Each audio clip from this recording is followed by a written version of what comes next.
Ég sko íslenskur listamaður, rithöfundur, leikari og sviðslistamaður og sko og kem ekki úr þessum kúltúr og mér finnst það svo mikilvægt, mér finnst það svo gríðarlega mikilvægt fyrir okkur Íslendinga að eiga fulltrúa úr menningu og listum sem sagt í opinberum stöðum. Mér finnst það bara mjög mikilvægt og ég svona þú veist, mér finnst það sko jákvætt að forsetaembættið, það er að segja forsetinn og Bessastaður og embættið sé ótengt pólitík. Sko eins og í tilfelli sko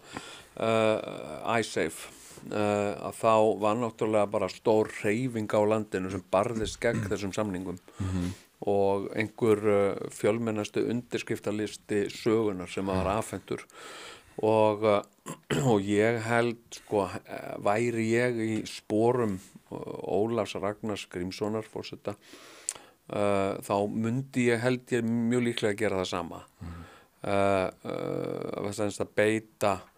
að beita þessu valdi þessu synjunarvaldi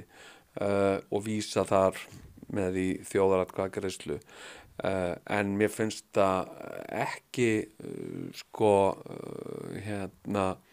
léttvægt og þetta ekki eitthvað svona ákvæði sem að mér finnst ætti að auka vægi hvers vægi mér finnst þetta auka alls ekki og eins og líka bara ef það eitthvað sem að mér finnst ganga gegn bara mínum prinsipum skilur sem manneski til mér ef Alþingi Íslendinga myndi til mér taka það upp að ákveða innleiða aftur dauðarefsingu þá myndi ég bara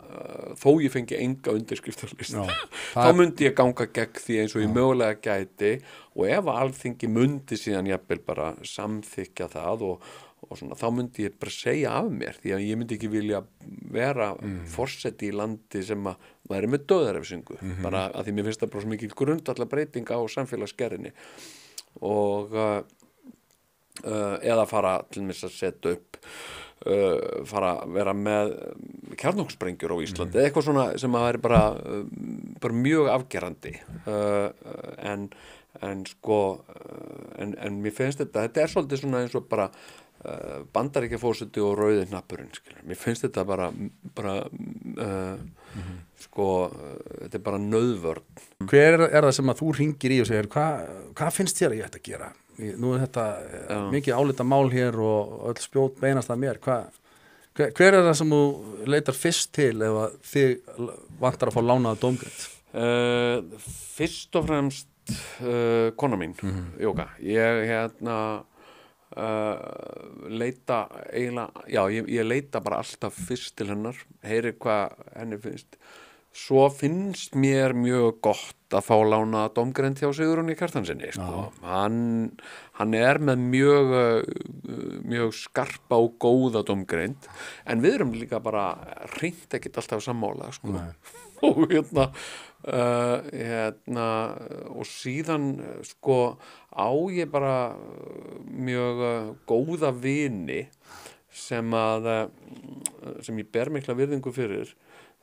sem að er gáað og velgert fólk og sko og kæri sig ekkit endilega að vera eitthvað nafngreint sko. Ég skil þig